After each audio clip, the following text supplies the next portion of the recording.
دوسرا کام اللہ سے تعلق بحال کرنے کے لیے روزانہ ایک ٹائم دعا مانگنے کا معمول بناؤ. اللہ سے گڑ گڑا کے دعا مانگا کرو, دل لگے یا نہ لگے. باتیں کرنا سیکھو. لوگ کہتے ہیں ہمارے پاس الفاظ ہی نہیں ہوتے دعا کے. آ جائیں گے آہستہ آہستہ, جب کرتے رہو گے نا الفاظ بھی اللہ سکھا دے گا. آدم علیہ السلام نے جب توبہ کی ہے, قرآن سے پتہ چلتا ہے ان کے پاس الفاظ نہیں تھے کہ اللہ سے کیسے توبہ کروں میں. پریشان تھے, توبہ کے الفاظ نہیں تھے. قرآن کہتا ہے فَتَلَقَّىٰ آدَمُ مِن رَبِّهِ, رب نے آدم کو سکھائے الفاظ کہ یہ الفاظ سے دعا مانگو. تو جب آپ اللہ کے سامنے گڑ گڑاؤ گے تو انشاءاللہ اللہ آپ کو الفاظ بھی سکھاتا رہے گا. دعا ہی میں ایک اور کام کرو. ایک کتاب آتی ہے مناجات مقبولہ. کیا نام ہے کتاب کا؟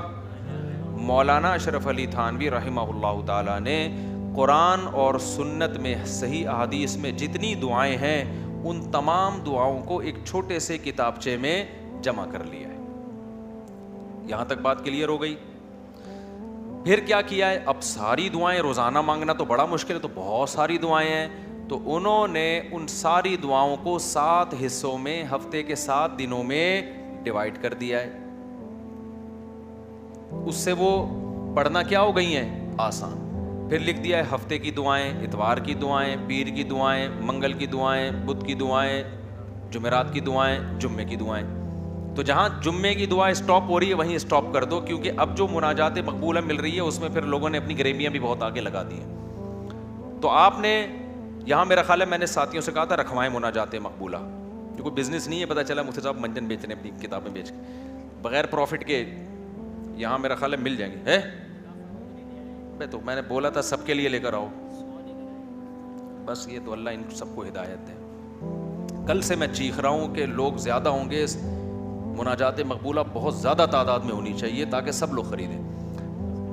جی چلیں آپ یہاں 150 ہوں گے اعتکاف والوں کے لیے, لیکن کسی کو فری پھوکٹ میں نہیں دینا ہے. فری والا کام ہمیشہ اس کا کوئی فائدہ نہیں ہوتا, پیسے خرچ کر کے لینی ہے, کوئی پروفٹ نہیں ہے. باقی لوگ بنوری ٹاؤن سے بھی ملتی ہے, ہر جگہ سے مل جاتی ہے, ٹھیک ہے نا. وہ کتاب خواتین بھی رکھیں, مرد حضرات بھی گھر میں رکھیں. اس سے فائدہ کیا ہوگا؟ ویسے الگ سے بھی دعا ہاتھ اٹھا کے اخپل طریقے سے مانگیں, رٹے رٹائے الفاظ نہ ہو, آپ کے اپنے الفاظ ہوں. اور دوسرا اس دعا کو بھی روزانہ پڑھنے کا معمول بنائیں. اس سے فائدہ کیا ہوگا؟ اس میں قرآن و سنت کی جتنی دعائیں, پیغمبروں کی دعائیں ہیں, اللہ نے جو دعائیں ہمیں خود سکھائی ہیں, وہ ساری ایک ہفتے میں آپ مانگ لو گے. تو یہ کوئی کم فضیلت ہے؟ بہت بڑی فضیلت ہے. اور پھر ایک اور خاندانی فائدہ ہوگا, جب آپ وہ پابندی سے پڑھنے کا معمول بناؤ گے نا, تو 6-7 مہینے سال کے بعد جا کے وہ ساری دعائیں آپ کو یاد ہونا شروع ہو جائیں. ایک وقت آئے گا آپ کے سینے میں دعاؤں کا بہت بڑا ذخیرہ ہوگا. تو معمول بناؤ گے کہ نہیں بناؤ گے؟ مناجات مقبولہ خریدیں. اس کا یہ مطلب نہیں کہ الگ سے دعائیں نہیں, وہ الگ سے مانگنی ہے. کتنے کام ہو گئے؟ 3 کام.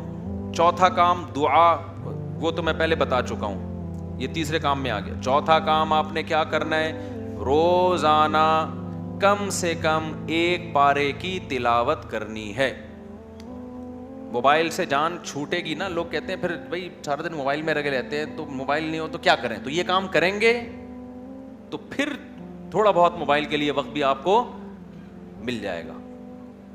تو پہلے اپنے آپ کو اچھے کام میں بزی تو کریں نا.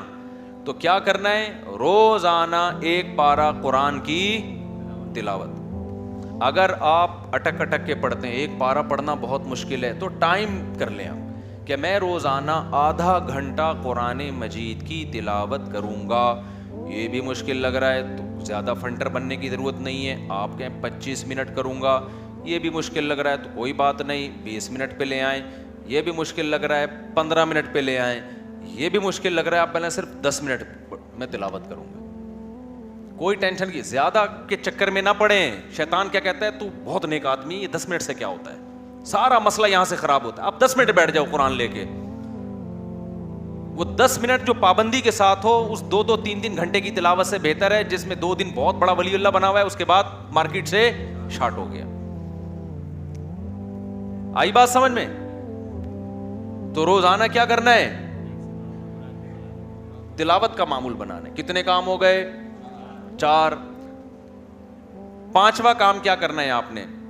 دیکھو قرآن میں تہجد کی اتنی زیادہ فضیلت اللہ نے بیان کی ہے نا کہ ایسا لگتا ہے کہ جو جنت میں جائیں گے وہ تہجد تو پڑھتے ہی ہوں گے لازمی. یعنی قرآن سے ایسا لگتا ہے, کہیں بھی ایسا نہیں ہے کہ جنتیوں کی صفت بیان کی اور تہجد کا اس میں تذکرہ نہ ہو. تو ہمت کر کے نا رات کو 2 سے 4 رکعتیں کم از کم پڑھنے کا معمول بنا لو. اور اس 4 اور جو دعا کرو گے نا وہ اسی 4 رکعتوں کے بعد, وہ جو ایک معمول میں نے بتایا نا دعا کا, کیونکہ سب سے زیادہ قبولیت کا وقت کون سا ہے؟ رات کا آخری. تو ہماری خواتین کو بھی ان چیزوں کا اہتمام کرنا چاہیے اور ہمارے مردوں کو بھی. آپ دیکھنا انشاءاللہ زندگی میں آہستہ آہستہ زبردست تبدیلی آنا شروع ہوگی, سکون آنا شروع ہوگا گھروں میں, اطمینان. ایک دم سے نہیں ہو جاتا سب کچھ, تھوڑا سا اللہ سے کنیکشن بحال ہونا شروع ہوگا. اور یہ تو ہے, یعنی یہ فرائض واجبات کے بعد کی بات کر رہا ہوں.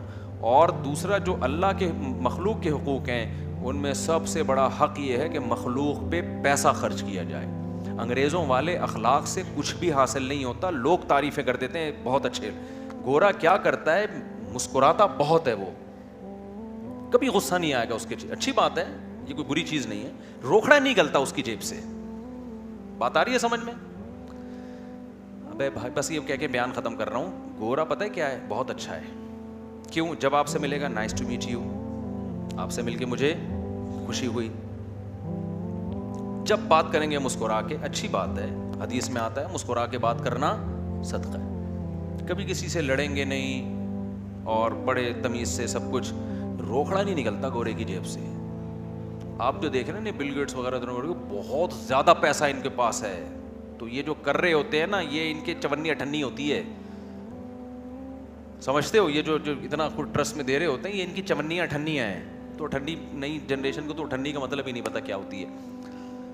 نئی جنریشن جو ہے نا کچھ دنوں میں کہے گی کہ ہمارے ابا نا, ابے تو غریب آدمی, صرف 5,000 کا نوٹ تجھے جیب خرچی میں ملتا ہے, تجھے شرم نہیں آتی؟ یہ 5,000 کی یہ ویلیو ہونے والی ہے ابھی تھوڑے دنوں میں. تو خیر اللہ تعالیٰ نے ہمیں حکم دیا ہے وفی اموالہم حق للسائل والمحروم, ان کے مالوں میں جو ضرورت مند لوگ ہیں ان کا حق ہے. ایسے صدقات و خیرات کیا کرو جیسے گورا ٹائم پہ ٹیکس دیتا ہے. ان کے یہاں ٹیکس کی بڑی ویلیو ہے, اچھا شہری ہے, ٹیکس میں ڈنڈی نہیں مارتا. ہم ٹیکس بھی دیں گے لیکن ہم اپنے رشتہ داروں پہ, غریبوں پہ, ضرورت مندوں پہ ایسے تجوریوں کا منہ کھولیں گے کہ گویا یہ اللہ کی طرف سے ہم پہ ٹیکس ہے. کنجوسی ختم کرو معاشرے میں. زکوٰۃ دیتے ہوئے جان نکل رہی ہے, حالانکہ کتنی تھوڑی سی زکوٰۃ ہے یار, کتنی تھوڑی سی زکوٰۃ ہے. بیٹیوں کے نام ہو رہا ہے زیور تاکہ زکوٰۃ نہ دینی پڑے. خوشی خوشی دو یار, سال میں ایک دفعہ ایک اسلام کا رکن ادا کرنے کا موقع مل رہا ہے, اس سے بڑھا کے دیا کرو.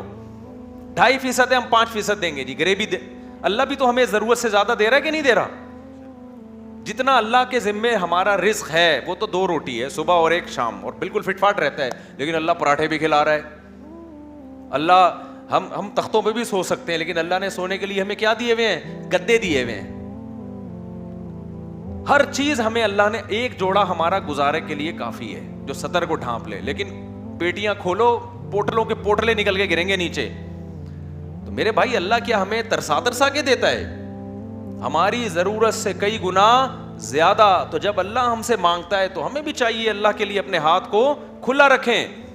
تو جتنے خواتین یہاں بیٹھی بیان سن رہی ہیں, جتنے مرد, ہر مہینے معمول بنائیں کچھ نہ کچھ اماؤنٹ پابندی سے صدقہ کریں گے, اور اپنے بچوں کو سکھائیں. یہ بچوں کو پتہ ہے آج کل کیا سکھایا جا رہا ہے؟ بیٹا پیسہ جو ہے نا اس پہ کبھی کمپرومائز نہیں کرنا. ہر وقت ان کے سامنے دولت کی باتیں, پیسے کی باتیں, دولت کی باتیں, پیسے کی باتیں, بزنس کی باتیں. لہذا جس بچے کو جاب نہ ملے وہ کھمبے سے لٹک کے مرتا ہے. پھر وہ بچے کو توکل کی باتیں کرو. بیٹا پیسہ ویسا کچھ نہیں ہوتا, ٹھیک ہے اللہ نے ہمیں بہت دیا لیکن یہ سب کچھ نہیں ہے. اصل عمل ہے. اصل کیا ہے؟ عمل ہے. قارون جب اپنے خزانوں کے ساتھ نکلا تو غریبوں نے کہا پیسہ ہی سب کچھ ہے. اہل علم نے کیا کہا؟ بھائی یہ کچھ بھی نہیں ہے, اصل عمل ہے. یہ اہل علم نے کہا نا, قرآن میں کئی بار ہی بتا چکے. تو اپنے بچوں کو سکھاؤ بیٹا پیسے, کسی کی دولت دے کے رالے مت ٹپکانا. اصل کیا ہے؟ عمل ہے. صدقہ خیرات, یہ پیسے والا اگر صدقہ خیرات کرتا ہے تو بہت اچھا, نہیں کرتا تو بیٹا یہ پیسہ وبال جان ہے. تو بچپن سے ان کو عیدیاں دیا کرو, تو ان کو بولا کرو کہ کچھ صدقہ کرو اس میں سے. ہمارے حضرت تو فرمایا کرتے تھے جب فقیر کو پیسہ دینا ہو نا بچے کے ہاتھ سے دلواؤ کہ تم دے کر آؤ جا کے, تاکہ اس کو پیسہ دینے کی عادت پڑے. اپنے بچوں کے سامنے اپنی بہنوں پہ خرچ کیا کرو, اپنے رشتہ داروں پہ خرچ کیا کرو, تاکہ ان کو بھی بڑے ہو کر عادت پڑے کہ ہم نے بھی کیا کرنا ہے, اپنے بہن بھائیوں پہ خرچ کرنا ہے. ابا مر رہا ہوتا ہے, وصیت کر رہا ہوتا ہے میری بیٹیوں کا خیال کرنا, اگلا بول رہا تھا تو نے کون سا اپنی بہنوں کا خیال کیا کبھی زندگی میں؟ دادا یہی حسرتیں لے کے دنیا, ان کی بہنوں کی تو وراثتیں کھا کے بیٹھا ہوا ہے ابا ہمارا, پھوپھیوں کی وراثتیں کھا کے, ہوتا ہے نا ابا نے سارا وہ اسی سے تو چل رہا ہے.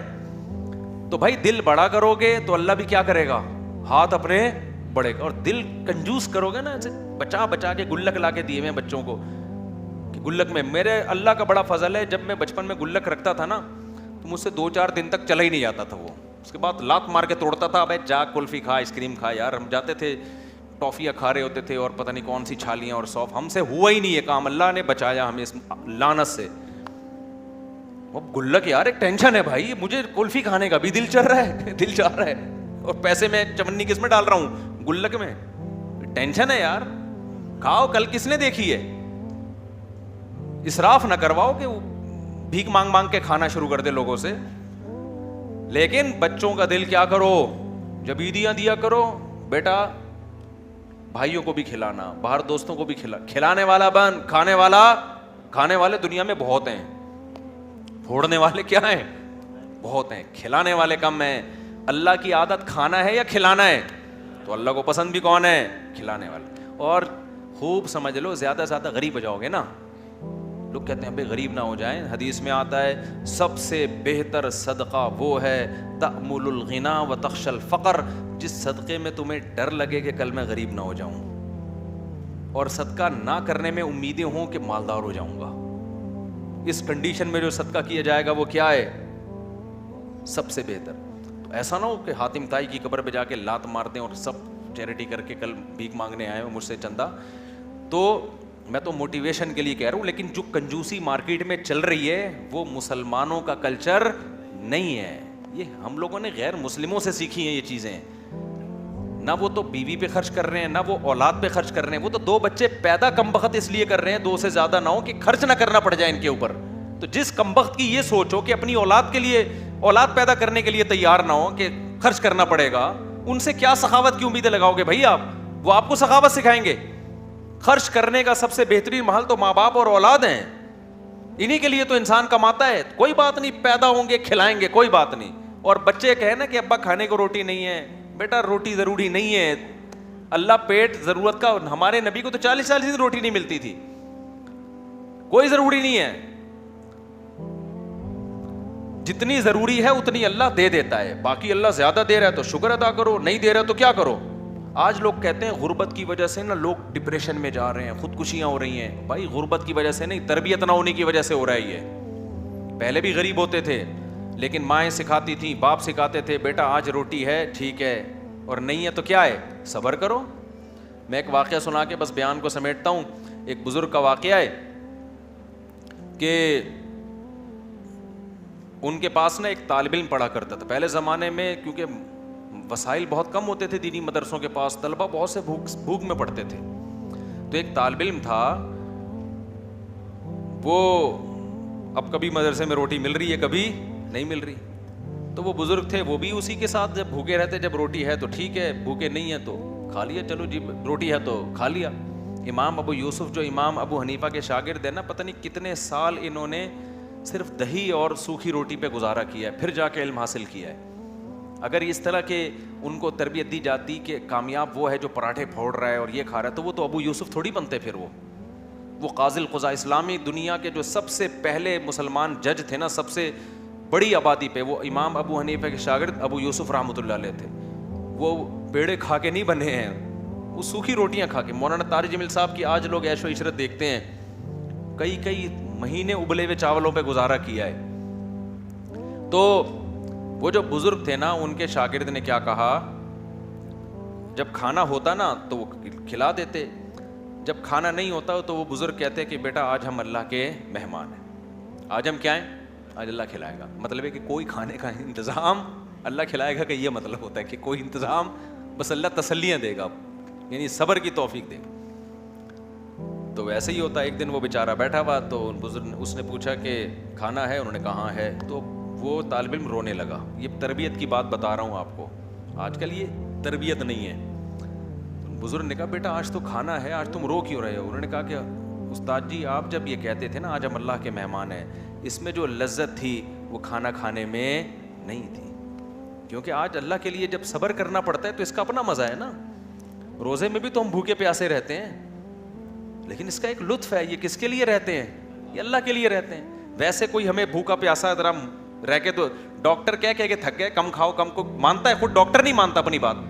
ادھر میں بیٹھا ہوا تھا, میں طلبا کو یہاں لڑکوں کو سمجھا رہا تھا, دیکھو بریانیاں شریانیاں نہیں پھوڑا کرو, ایکچولی ہماری ڈائٹ یہ ہونی. میں بہت زبردست کھانا آیا, میں نے بھی پھوڑ دی بیٹھ کے.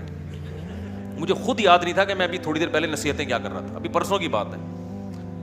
تو یہ مجھے کہنے لگے آپ تو سمجھا رہے تھے یہ کھاؤ. میں نے کہا بے بھائی اس تقریر کو الگ رکھ, کھانے کے بعد دوبارہ ہم اس پہ ڈسکس کریں گے, ابھی بھوک لگ رہی ہے, پھوڑنے تھے.